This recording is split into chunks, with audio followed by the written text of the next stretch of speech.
this lesson, we're going to talk about uptime command. Uptime command displays how long the system has been running.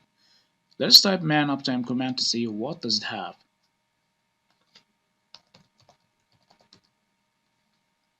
Uptime tells how long the system has been running, and there's a description. And let's press Q button and go back to the terminal. Let's type uptime help to see options.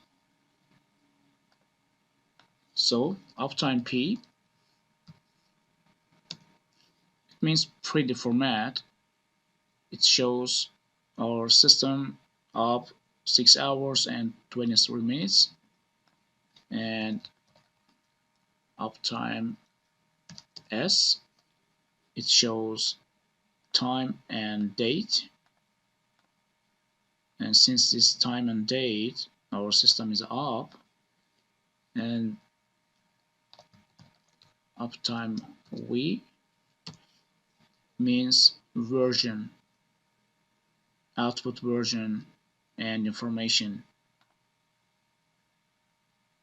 about this command. And uptime H or dash dash help displays help and information window. So this is the end of our lesson. See you in the next lesson. Bye.